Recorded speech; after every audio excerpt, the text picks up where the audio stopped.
जाती है। कालू कौवे, मिट्ठू तोते, कबूतर भैया दूध ले जाओ। चील काकी, दूध निकाल लिया है मैंने, बर्तन लेकर जल्दी आ जाओ। रानो, आती हूँ। हाँ हाँ चिड़िया बहन, मैं आ गया। ऐसे सबको आवाज लगाकर रानो वापस अपने तबेले में आ जाती है। कुछ ही देर में दूध वालों की लंबी लाइन लग जाती। रानो सबको बारी बारी दूध देती है। लो बूढ़ी चील काकी, आप सबसे पहले दूध ले लो। हाँ हाँ बेटी, मुझे पहले दे दे, चाय बनाकर पीऊंगी, सर में दर्द है। ऐसे रानो सबको दूध देती। लास्ट में कालू कौवा और गोरी कौवी बचे थे। क्या बात है कौवो, आज दोनों दूध लेने के लिए आए हो। रानो, मुझे 2 किलो दूध देना, खीर बनानी है। और मुझे 3 किलो देना, गाजर का हलवा बनाकर खाना है। फिर चिड़िया उनको अलग अलग दूध देती है और दोनों अपने घर चले जाते। लगता है कौवों में आज फिर से लड़ाई हो गई। खाने पीने की चीज पर ही लड़ाई ही करते हैं। अरे ये क्या, इतने सारे पैसे किसी ग्राहक के गिरे होंगे। पहले दूध को घर में रखाती हूँ, फिर सोचूंगी पैसों का क्या करना है। रानो दूध की बाल्टियाँ घर में रखाती है। घर में उसका बेटा कुक्कू था। वो पैसों वाली बात कुक्कू को बताती है। मम्मा, आप इतने सारे पैसों का आप क्या करोगी? कुक्कू, ये पैसे किसी की मेहनत की कमाई होगी, मैं अपने पास नहीं रखूंगी। कल सब ग्राहकों से पूछूंगी पैसे किसके गिरे हैं। रात गुजरती है, अगली सुबह सब ग्राहक आते हैं। रानो चिड़िया सबसे पूछताछ करती है। नहीं नहीं, मेरे तो नहीं गिरे, और किसी के गिरे होंगे। नहीं चिड़िया, मेरे पैसे भी नहीं गिरे। कबूतर, क्या कल आपके पैसे खोए थे? नहीं नहीं, मेरे पास तो 10 रुपए से ज्यादा नहीं होते, मेरे नहीं गिरे। ये बात धीरे धीरे पीछे खड़े कालू कौवे तक पहुंच जाती है और वो तेजी से बोलता है। हाँ, कल मेरे पैसे खोए थे, मैं कितना परेशान था, जल्दी से मेरे पैसे दो। तो बताओ कालू, कल आपके कितने पैसे खोए थे? कालू कौवा चुप हो जाता है और अनजाने में तुक्का मारता है, मगर उसका तुक्का तो फिट हो गया था। मेरे पूरे 10-10 हजार की 2 गड्डियाँ खोई थी। लो कालू भैया, पैसे सच में आपके हैं, पूरे 20 हजार रुपए हैं, गिन लो। नाना राना, मुझे पूरा विश्वास है, आप गड़बड़ नहीं करोगी, बहुत ईमानदार हो। हाँ भाई, हमारी राना बहुत ईमानदार है, इस बात में कोई शक नहीं। तभी तो दूध हम यहीं से लेते हैं, पेवर दूध मिलता है, पानी का तो नाम नहीं। ऐसे सब दूध लेकर अपने अपने घर लौट जाते हैं। कालू कौवा तो खुशी से नाच रहा था। क्या बात है, इतना क्यों चल रहे हो? रानो ने क्या ज्यादा दूध दे दिया? नहीं नहीं, ये देखो, पैसे की 2 गड्डी। फिर कालू कौवा पूरी बात गोरी कौवी को बताता है। कालू, मेरा सुंदर पति, प्लीज मुझे भी इनमें से आधे पैसे दे दो। बहुत दिनों से पार्लर नहीं गई और बनारस की साड़ी भी नहीं खरीदी। ठीक है, आखिर तुम भी क्या याद रखोगी। लो, आधे पैसे तुम रखो और खूब मौज करो। इस तरह से कौवे खुशी मनाते हैं। माही चील अपने पति के साथ रानो के घर आती है। रानो, मैं कल आपके पास आई थी, मगर आप मिली नहीं और मेरे पर्स से 20 हजार रुपए निकल गए। पूरा जंगल देख लिया, कहीं आपके घर मेरे पैसे तो नहीं गिर गए? हाँ, पैसे तो मिले थे, मगर अब तो वो पैसे कालू कौवा ले गया। आप मुझे उस कौवे के पास ले चलो, बाकी सब मैं जानता हूँ, कौवे से पैसे कैसे लेने हैं। फिर रानो चील पति पत्नी को कालू गोरी के घर लेकर जाती है। घर को ताला लगा हुआ था, वो सब बाहर बैठ जाते हैं और थोड़ी देर में वो सैर सपाटे से लौट आते हैं। कालू कौवे, आपने झूठ बोलकर मुझसे पैसे ले लिए, वो पैसे माही चील के थे, अब जल्दी से वापस करो। हाँ कालू, वो पैसे मेरी पत्नी से गिरे थे, चुपचाप से लौटा दो, वरना मेरा 2.5 किलो का पंख है, एक में ही फैला दूंगा। चील जी, मुझे कुछ नहीं पता, निर्दोष हूँ, जो भी करना है इस कालू के साथ करो, ये अपनी आदत से बाज नहीं आता। कालू कौवे, पैसे दे दो, कहाँ है पैसे? वो पैसे तो खर्च हो गए, हमने सामान खरीद लिया, अब कुछ नहीं बचा। कालू कौवे, 2 दिन का समय देता हूँ, मेरे पैसे नहीं दिए तो बहुत बुरा हाल करूँगा, तुम दोनों कान खोल कर सुन लो। ऐसे धमकी देकर वो दोनों वहाँ से चले जाते हैं। कालू गोरी के तो होश गुम थे। कालू, तेरी वजह से मैं भी मारी जाऊंगी। मुझे क्या पता, वो पैसे चील के गिरे थे, इस सब की जड़ वो ईमानदार चिड़िया है, ना मुझे पैसे देती और ना ही ये बदमाश चील हमारे घर आते। कालू, चलो कहीं से भी पैसों का बंदोबस्त करते हैं, वरना 2 दिन बाद ये चील हमारी हड्डियाँ तोड़ देगा। ऐसे कालू गोरी 20 हजार रुपयों के इंतजाम में लग जाते हैं। शाम हो जाती है, उन्हें कहीं से 1 रुपया तक नहीं मिलता। हार थक कर वो चिड़िया के तबेले के पास बैठ जाते हैं। तब एकदम से गौरी कौवी चिल्लाती है, कालू, ये सब रानो चिड़िया की वजह से हुआ है, तो भरपाई भी यहीं से करनी होगी। आज रात हम रानो की एक भैंस को चुरा लेंगे और दूसरे जंगल बेच देंगे। बहुत अच्छा आइडिया है, बस जल्दी से रात हो जाए, मैं यूं चोरी कर लूंगा। फिर कौवे रात होने का इंतजार करते हैं। सब गहरी नींद में सो रहे थे। कालू कौवा जागा हुआ था और रानो के तबेले में घुस जाता है। वो धीरे धीरे भैंस की रस्सी खोलकर उसे बाहर ले जाता। गौरी, भैंस को कहाँ ले जाएं? इतनी रात में अगर अपने घर ले गए तो पकड़े जाएंगे। मेरी माँ के घर, और कहाँ? अब जल्दी जल्दी चलो। फिर कालू गौरी भैंस को अपनी माँ के पास छोड़ाते हैं, लेकिन लौटते समय उन्हें कबूतर देख लेता। सुबह को रानो चिड़िया शोर मचाती है, मेरी भैंस पूरे 50,000 की थी, कोई दुष्ट मेरी भैंस चुरा कर ले गया। रानो, मुझे लगता है आपकी भैंस को कालू गौरी ने चुराया है। रात के 2-3 बजे ये कहीं से आ रहे थे। चिड़िया तेज उड़ती हुई कौवों के घर जाती है। क्या हुआ रानो, हम चील के पैसे दे देंगे। कालू अपने पापा के घर गया है, पैसे लेकर आता ही होगा।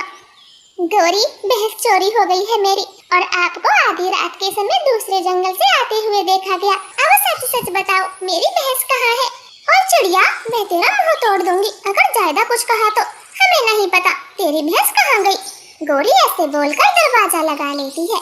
कबूतर भैया, कालू घर पर नहीं है और गौरी तो कुछ नहीं बताने वाली। चिड़िया, इन्होंने जरूर आपकी भैंस को अपने किसी नजदीक रिश्तेदार के पास छोड़ा होगा और कालू कौवा भी वहीं गया होगा। गौरी की माँ रहती है पास में, मैंने घर भी देखा है। अब जल्दी चलो।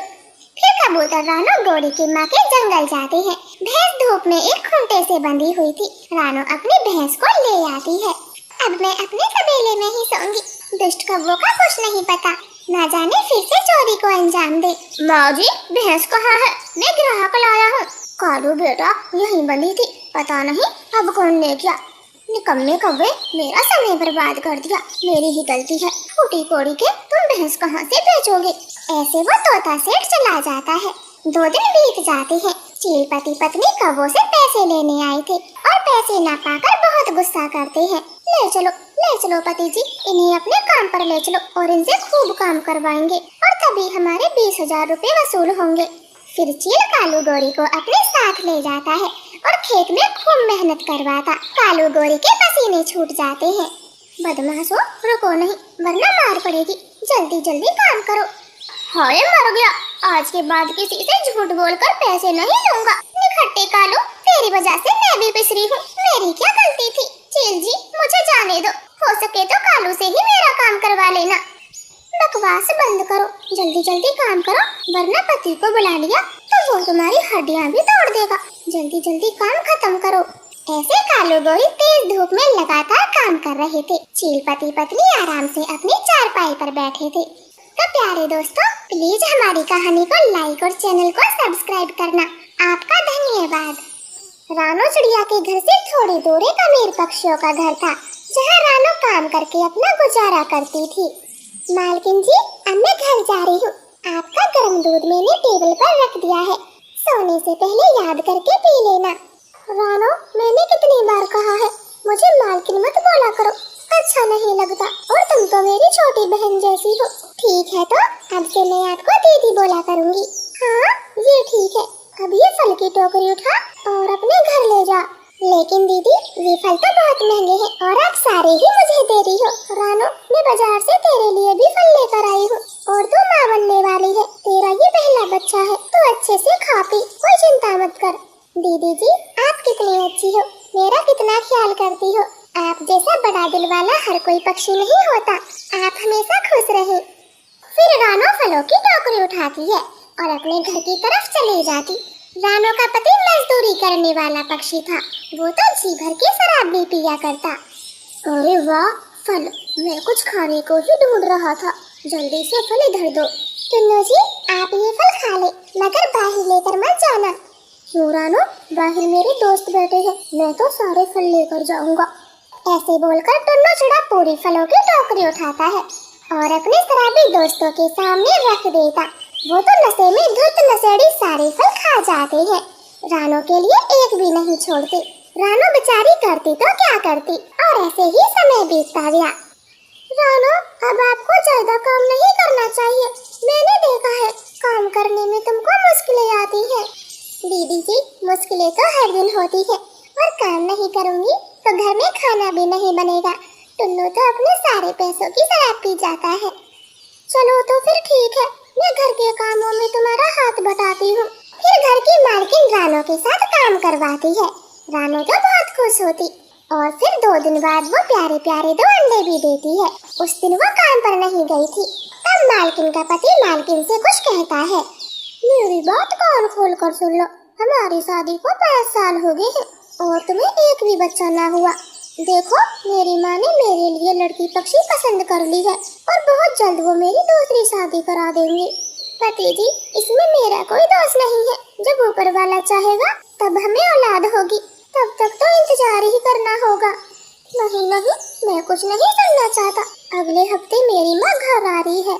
ऐसे ऐसे मालकिन चिड़िया बहुत दुखी हो जाती है। उसे जैसे ही पता चलता है कि रानो ने 2 अंडे दिए, वो तुरंत उसके घर पहुंच जाती है। दीदी जी, आप हमारे घर आई बहुत बड़ी बात है। ये देखो, मेरे प्यारे प्यारे 2 अंडे हुए हैं। रानो, तुम तो जानती हो मैं माँ नहीं बन सकती और इसी वजह से मेरा पति दूसरी शादी करने वाला है। क्या कहा दीदी जी? दूसरी शादी? लेकिन दूसरी पत्नी के आने से आपकी जिंदगी तो बेकार हो जाएगी। मालिक जी को समझाएं, उन्हें दूसरी शादी ना करने दे। रानो, ये तो तभी रुक सकता है जब उनको कोई खुशखबरी दे दूं, मगर तुम मेरी जिंदगी बर्बाद होने से बचा सकती हो। दीदी जी, जो मुझसे बन पाएगा मैं वो सब करूंगी। बताओ, मुझे क्या करना होगा? रानो, तुम्हारे 2 अंडे हैं, उनमें से 1 अंडा मुझे दे दो। मैं ये बात किसी को नहीं बताऊंगी और आपके बच्चे को जान से भी ज्यादा प्यार करूंगी। रानो थोड़ी देर के लिए तो चुप पड़ जाती है। तभी बाहर से रानो का पति आता है और कहने लगता, ले जाओ, मेरा एक बच्चा अपने साथ ले जाओ, मगर मैं पूरे 30,000 रुपए लूंगा। मैं 30,000 की जगह पूरे 50,000 दूंगी। बस ये अंडा मेरी झोली में डाल दो। रानो, मेरी पूरी जिंदगी का सवाल है, प्लीज तुम ना करना। ठीक है दीदी जी, आप मेरा 1 अंडा ले जाए, मुझे आप पर पूरा विश्वास है। मेरा बच्चा आपके घर में सुरक्षित रहेगा और आप इसे एक बेहतर जिंदगी दे पाओगी। मुझे पैसों से भी कोई मतलब नहीं है। ऐसे वो अमीर चिड़िया रानो का 1 अंडा ले जाती है। वो टुन्नू को पूरे 50,000 रुपए देती और अपने पति से झूठ बोल देती। उसे तो यकीन भी हो जाता है। देखो पति जी, ऊपर वाले ने हमारी सुन ली, हमें एक बच्चा दे दिया। हाँ, अब मैं दूसरी शादी नहीं करूँगा, मेरा प्यारा बच्चा। ऐसे अमीर चिड़िया की जिंदगी रानो की वजह से बच जाती है। कुछ दिनों बाद अंडा टूट जाता तो उससे प्यारा सा एक बेटा चिड़िया बाहर निकलता है। रानो उसे देखकर बहुत खुश होती है। बिल्कुल अपने पापा पर क्या है, वही नक्शा, वही कलर। तुमने देखते तो वो कितना खुश होते। रानो, अभी ये तुमने क्या कहा? अगर कोई सुन लेगा तो बना बनाया हुआ काम बिगड़ जाएगा। एक बात हमेशा याद रखना, तुम इस घर की नौकरानी हो और ये बच्चा मेरा है। ठीक है दीदी जी, मैं आगे से ध्यान रखूंगी, मुझसे गलती हो गई। रानो उदास हो जाती है। घर जाकर वो देखती है कि उसके घोंसले में एक सुंदर सी चिड़िया बैठी थी। मम्मा, आप आ गई, मैंने कितना इंतजार किया आपका। बहुत सुंदर है मेरी बेटी। टुन्नू जी, इसका क्या नाम रखें? मैंने तो गुड़िया सोचा है, बहुत अच्छा नाम है। हाँ, हमारी बेटी का नाम गुड़िया होगा। मम्मा पापा, मुझे थोड़ा थोड़ा याद है, हम 2 अंडे थे मगर एक कहाँ गया? नहीं गुड़िया बेटी, आप एक ही हो, हमारा दूसरा अंडा नहीं था। ऐसे दिन गुजरते गए, दोनों बच्चे बड़े होते रहे। एक दिन चिड़िया का बेटा बहुत बीमार हो जाता है, उसे तेज बुखार हो गया था। रानो, मैं कुछ जरूरी काम से बाहर जा रही हूँ, बच्चे का ख्याल रखना। दीदी जी, मुन्ने को बहुत तेज बुखार है, फिर आप ऐसी हालत में कहाँ जा रही हो? दराज में बुखार की दवाई रखी है, वही दे दो। इतना कहकर अमीर चिड़िया घर से चली जाती है। रानो चिड़िया अपने बेटे को दवाई पिलाती है और उसके सर पर ठंडे पानी की पट्टियां रख। शाम होने तक भी अमीर चिड़िया घर नहीं आती। ये देखकर रानो का दिल बहुत चिंता में पड़ जाता है। मेरे बेटे को कितना बुखार है, एक माँ कभी अपने बच्चे को ऐसे छोड़कर नहीं जाएगी। मुझसे कहीं ना कहीं तो बहुत बड़ी गलती हो गई है। अब मुझे मेरा बेटा वापस लेना होगा, मुझे मेरा बेटा चाहिए। फिर देर रात को अमीर चिड़िया घर आती है। रानो, तुम अभी घर नहीं गई? नहीं दीदी जी, मुन्ने को तेज बुखार था, इसलिए मैं नहीं गई। ठीक है, अब जाओ तो। दीदी जी, मुझे मेरा बेटा दे दो।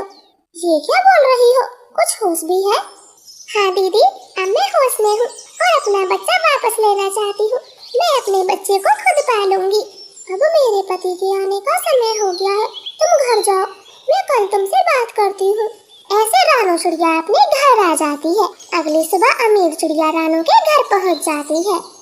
रानो, आज से तुम्हें काम पर आने की कोई जरूरत नहीं, मैं यही कहने आई हूँ। ठीक है, मैं नहीं आऊंगी। अब मेरा बच्चा मुझे दे दो। रानो, अब वो मेरा बच्चा है, तेरा उससे कोई नाता नहीं। और आज के बाद मेरे घर के आसपास भी मत दिखना, मैं किसी और काम वाले को रखूंगी। इतना बोलकर अमीर चिड़िया वहाँ से चली जाती है। तब गुड़िया बोलती है, मम्मा, मुझे सब याद है, हम 2 भाई बहन थे, मेरा भाई कहाँ है? गुड़िया बेटी, तुम्हारे शराबी पिता ने एक अंडे को बेच दिया था, मगर अब मुझे मेरा बच्चा चाहिए। मैं कुछ न कुछ जरूर करूंगी और मैं उसे लेके ही रहूंगी। फिर रानो अमीर चिड़िया की सास के जंगल चली जाती है और सब कुछ मम्मा सास को बता देती है। माँ जी, मुझसे गलती हो गई, मेरा बच्चा मुझे दिलवा दे, मैं आपकी सदा आभारी रहूंगी, एहसान कभी नहीं भूलूंगी। देख चिड़िया, या तो तूने भी गलत है, तुझे भी सजा मिलनी चाहिए, पर एक माँ की ममता को मैं रोते हुए नहीं देख सकती। तेरा बच्चा दिलवा दूंगी, अब तू चल जल्दी से। फिर उसी वक्त मम्मा सास शहर आती है और अपनी बहू से कहती है, बहू, मुझे सब पता है, ये बेटा तेरा नहीं है, नौकरानी रानो चिड़िया का है। अब इसका बेटा वापस कर, वरना ठीक नहीं होगा। घर की मालकिन अपनी सास से बहुत डरती थी। वो तुरंत ही रानो का बेटा वापस करती है। रानो तो खुशी खुशी अपने बेटे को लेकर घर आ जाती है। हम अनाथ आश्रम से बच्चा ले आएंगे, अब आगे से ऐसी गलती कभी न करना। अगर उसका ध्यान रखती तो चिड़िया कभी उसे वापस न लेती। हाँ माँ जी, कहीं मेरे व्यवहार में कमी हो गई थी और तभी चिड़िया अपना बेटा ले गई, लेकिन अब मैं ऐसा नहीं करूँगी। मम्मा, भाई आ गया, मेरा भाई आ गया। मम्मा, पापा, मेरी बहन, आप यहाँ हो, वहाँ तो कोई नहीं था। हाँ बेटा, मैं आपका पापा हूँ, मुझसे गलती हो गई थी, जो पैसों के लालच में तुम्हें बेच दिया, लेकिन अब मेरे बेटे तू हमारे साथ रहेगा। मम्मा चिड़िया तो बहुत खुश होती है। फिर वो सब एक साथ मिलजुल कर खुशी खुशी रहते हैं। तो प्यारे दोस्तों, प्लीज हमारी कहानी को लाइक और चैनल को सब्सक्राइब करें। आपका धन्यवाद। गौरी, जरा मेरे बैग के अंदर देखना, आज मैं क्या लाई हूँ। रानो, तो छुके हुए चावल लाई होगी, मुझे तो बहुत पसंद है, ला जल्दी से दे दे। नहीं, मैं चावल नहीं लाई, कुछ और सोचो। हट गौरी, तू क्या हर समय खाने का सोचती है? रुक रानो, मैं बताती हूँ। आज तू अपनी नई ड्रेस लाई होगी, जिसे तूने अपनी बुआ के घर जाने को खरीदा है। सच बता, वही लाई है ना? गलत हरियाली, तुम भी गलत। रानो, अब बता भी दो, आखिर क्या लाई हो? रानो अपना हाथ बैग के अंदर डालती है और रंग की पोटलियाँ बाहर निकालती। वाह रानो, होली के रंग, अब होली खेलने में कितना मजा आएगा, मेरे तो मजे आ गए। तभी तो कुछ याद नहीं रखती हो, एक मैं ही हूँ जो सब चीजों का ध्यान रखती हूँ। वैसे रानो, होली कितनी तारीख की है?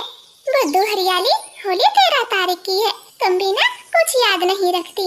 वो तीनों ऐसे बातें कर रही थी, तभी स्कूल की घंटी बजती है और आधी छुट्टी हो जाती। सब स्टूडेंट मैदान में आ जाते हैं और एक दूसरे को खूब गुलाल लगाते स्कूल में जमकर होली खेलते हैं। रानो हरियाली, चलो क्लास की टॉपर को रंग लगाते हैं। अरे गौरी, पिंकी चील ने गुस्सा किया तो? अरे कोई गुस्सा नहीं करेगी, अपनी सहेलियों के साथ वो भी खूब होली खेल रही है, चलो थोड़ा हम भी लगाते हैं। ऐसे सब खूब मस्ती करते आपस में होली खेलते हैं। सबके चेहरे रंग बिरंगे हो गए थे। रानो, जल्दी से मुंह धो लेते हैं, वरना टीचर डांटेंगी। हाँ गौरी, हमें होली छुट्टी में खेलनी चाहिए थी, मगर बाकी सबको देखकर रहा नहीं गया। चलो जल्दी से अपनी अपनी मुंह धोकर आते हैं। फिर सब मुंह धोकर क्लास में जाते हैं। सबके चेहरों पर रंग अभी भी चढ़ा हुआ था। सारे बच्चे ध्यान से सुनो, 3 दिन की छुट्टी है, होमवर्क ब्लैक बोर्ड पर लिख देती हूँ। होली खेलने में सारा समय बर्बाद न कर देना, मैं आते ही होमवर्क चेक करूँगी, ध्यान रखना सभी बच्चे। हाँ मैम। सभी बच्चे हाँ में सर हिलाते। रानो हरियाली, मैं तो उस दिन स्कूल आऊंगी ही नहीं जिस दिन मैम होमवर्क चेक करेगी। गौरी, तुम्हें तो करती है। वो सब ऐसे बातें करते हैं और छुट्टी हो जाती। सब बच्चे मौज मस्ती करते हुए स्कूल से बाहर आते हैं और एक दूसरे को दोबारा रंग लगाते। रानो हरियाली, तुम होली वाले दिन मेरे घर आ जाना, उस दिन भी खूब मस्ती करेंगे। हाँ गौरी, माँ कहेगी तो मैं जरूर आऊंगी।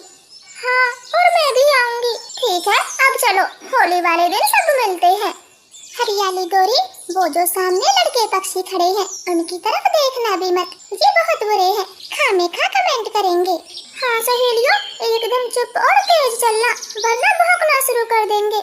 फिर वो सब जल्दी जल्दी रास्ते से गुजरने लगती हैं। तभी एक बदमाश टुन्नू और कालू कौवा बोलना शुरू करता है। अरे देखो तो कैसी फुलझड़ी होली खेल के आ रही है। तभी तो मैं कहूँ ये स्कूल में पढ़ने जाती है या मस्ती करने। अरे भाई, हमारे अंदर क्या कीड़े पड़े हैं, थोड़ा रंग हमें भी लगाती जाओ। तुम्हारे घर में माँ बहन नहीं है, जाओ उनसे खूब रंग लगवाओ। माँ है, बहन है, लेकिन कोई सुंदर कवि नहीं है। ला टुन्नू, इसे थोड़ा रंग मैं ही लगा दूं। और वैसे भी होली पर तो सब माफ होता है। हाँ भाई, थोड़ा मैं भी लगा लेता हूँ, जल्दी से रंग खोलो। ऐसे तीनों छिछोरे पक्षी अपने हाथ में रंग लेते हैं और उन तीनों पर फेंक देते।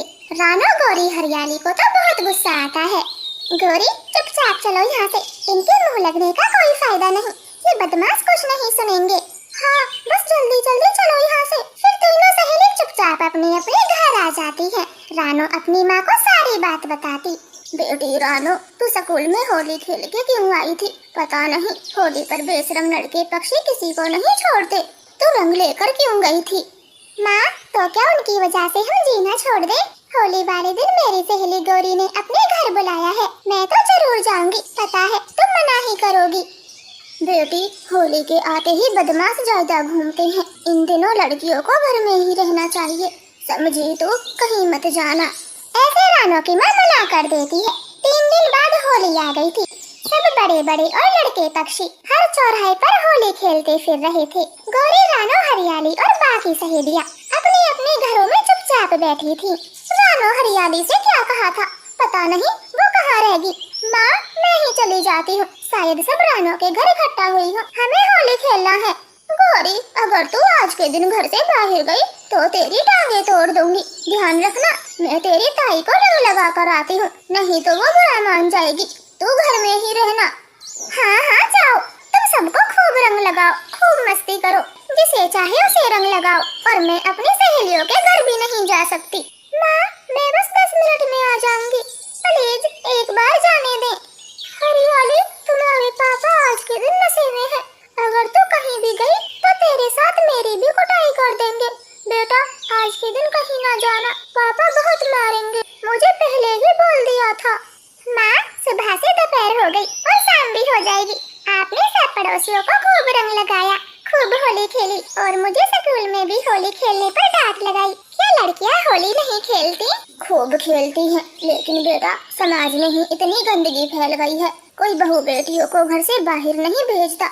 बेटी रानो, जब तुम स्कूल से घर आ रही थी तो याद करो तुम्हारे साथ क्या हुआ था। उस दिन हमें कुछ बदमाशों ने छेड़ा था। बस बेटी रानो, यही डर सताता है हर माँ बाप को, अपनी बच्चियों को घर से बाहर नहीं भेजते, वरना तुम्हारी होली खेलने से हमें क्या आपत्ति है। रानो सब समझ जाती है, वो अंदर जाकर अपने पंखों में गुलाल भर के लाती और अपनी मम्मा चिड़िया को खूब रंग लगाती। माँ, मैं घर से बाहर नहीं गई तो क्या हुआ, आपको तो खूब रंग लगा सकती हूँ। हाँ मेरी बेटी, फिर दोनों माँ बेटी खूब होली खेलती हैं और मिठाई पकवान खूब खाती हैं। तो प्यारे दोस्तों, आपको हमारी कहानी कैसी लगी? कमेंट करके जरूर बताएं। आपका धन्यवाद। दूर किसी जंगल में एक रानो नाम की चिड़िया अपने 2 बच्चों के साथ रहती थी और अपने दोनों बच्चों का खेती बाड़ी से गुजारा करती। बच्चों, मैं खेत में पानी लगा के जल्द ही आती हूँ, तब तक तुम दोनों घर में ही रहना, और हाँ, एक दूसरे का ध्यान रखना। मम्मा, आज हमें भी आपके साथ जाना है, क्यों कुकू भाई? हाँ मम्मा, हमें भी देखना है आप कैसे काम करती हो, फिर हम भी काम किया करेंगे। नहीं मेरे बच्चों, बाहर बहुत धूप है और अभी आप बहुत छोटे हो, इसलिए घर में ही आराम से रहो, काम के लिए आपकी मम्मा ही बहुत है। ऐसे बातें कर मम्मा चिड़िया घर से निकल जाती है। वो अपनी सब्जी की बेलों को पानी लगा रही थी। तभी वहाँ एक हाँफता हुआ अनजान कौवा आता है। अरे रे, आप कौन हो और भाग क्यों रहे हो? मेरे पीछे एक दुष्ट कौवा पड़ा है, वो मुझे मार देगा। कृपया मुझे छुपा दो, मेरी जान बचा लो, मैं मरना नहीं चाहता। ठीक है कौवे भैया, आप मेरे घर चले, मेरा घर यहाँ पास में ही है। फिर रानो चिड़िया उस अनजान कौवे को अपने घर में ले जाती है। शाम हो गई थी। चिड़िया बहन, मेरा घर बहुत दूर है, क्या मैं आज रात यहीं रुक सकता हूँ? सुबह 4 बजे से पहले निकल जाऊंगा। ठीक है कौवे भाई, आप इस घोंसले में सो जाएं। फिर कौवा दाना खाकर घोंसले में सो जाता है और दूसरे घोंसले में वो तीनों माँ बेटी सो जाती है। सुबह होती है तो दोनों बच्चे उठ के देखते हैं कि घर का दरवाजा खुला पड़ा था और उनकी माँ जमीन पर मरी हुई थी। माँ, आपको क्या हुआ? आप कुछ बोले, आंखें खोले। गुड़िया बहन, माँ के बिना हमारा क्या होगा? मुझे मम्मा चाहिए, मम्मा मम्मा। उन दोनों बच्चों की रोने की आवाज सुन के पड़ोस का मिट्ठू तोता उनके घर आ जाता है और पूरे घर के हालचाल देखता। बच्चों, वो अनजान कौवा चोर था, उसी ने आपकी माँ को मारा है और घर के सारे पैसे चुरा कर भाग गया। अब तुम दोनों को बहुत समझदारी से रहना होगा, चाहे कुछ भी हो जाए। अब किसी अनजान को अपने घर में मत आने देना।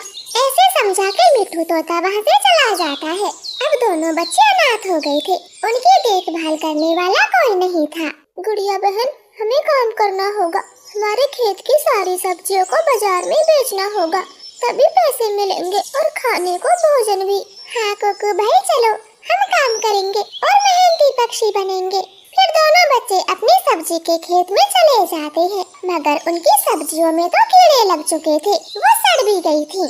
इस बैंगन में तो कीड़े हैं। कुकू भाई, सब खत्म हो गया, सारी सब्जियों में कीड़े लगे हैं, अब इन्हें कोई नहीं खरीदेगा। अब हमारा क्या होगा?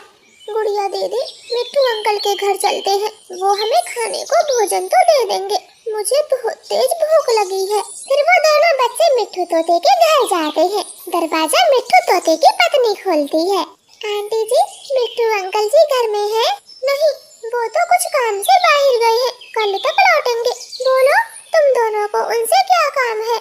आंटी जी, हमारे घर में भोजन खत्म हो गया, हम दोनों रात से भूखे हैं, कृपया हमें कुछ खाने को दे दो। बच्चों, भोजन तो हमारा भी खत्म हो गया है, इसीलिए तो मिट्टू अपनी ताया के घर भोजन लेने गए हैं। उदास मन से दोनों बच्चे वहाँ से चले जाते हैं और एक जगह बैठ जाते। दोनों भूख से तड़प रहे थे। दीदी, बहुत जोर की भूख लगी है, अब उड़ा नहीं जाता। कुकू भाई, तू चिंता मत कर और यहीं बैठ, मैं तेरे लिए भोजन लाऊंगी, चाहे कहीं से भी लाऊं। ऐसे गुड़िया वहाँ से जाने वाली थी, तभी वहाँ एक बूढ़ा कबूतर आता है। बच्चों, आप क्यों परेशान हो? बाबा जी, हमारी माँ नहीं है और दाना पानी भी खत्म हो गया। मेरा छोटा भाई कल रात से भूखा है, अब रोए ना तो क्या करे? बच्चों, रो नहीं, ये जादुई बीज है, इनको अपने घर में बो देना और फिर देखना कमाल। बीज देकर वो बूढ़ा कबूतर आगे उड़ जाता है और गुड़िया कुकू सीधे अपने खेत में जाते और जादुई बीजों को बो देते हैं। अगली सुबह जैसे ही वो अपने खेत में आते हैं तो चौंक जाते, क्योंकि पूरे खेत में अंडे की फसल लगी हुई थी। गुड़िया दीदी, ये तो कमाल हो गया, अंडे की खेती, अब अंडे बेचकर हमारे पास पैसे जमा हो जाएंगे। गुड़िया दीदी, ये तो कमाल हो गया, अब अंडे बेचकर हम पैसे कमा सकेंगे। हाँ कुकू भाई, ये सब जादुई बीज का कमाल है, तभी तो अंडे की फसल हमारे खेत में लहरा रही है। अगर आज माँ जिंदा होती तो ये सब देखकर बहुत खुश होती। गुड़िया बहन, माँ हमेशा हमारे दिल में जिंदा रहेगी और उनका आशीर्वाद हमारे साथ रहेगा, तभी तो ये जादुई बीज उस बूढ़े बाबा ने हमें दिए हैं। हाँ कुकू भाई, आपने बिल्कुल ठीक कहा, ये माँ का ही आशीर्वाद है, तभी तो उस बूढ़े कबूतर ने ये बीज हमें दिए। ऐसे दोनों बच्चे बहुत खुश होते हैं, वो दोनों मिलकर अंडे तोड़ते और उन्हें बाजार में बेच आते, साथ में खाने पीने का ढेर सारा सामान लाते हैं और दोनों मिलकर खुशियों भरा जीवन बिताते। आपका धन्यवाद।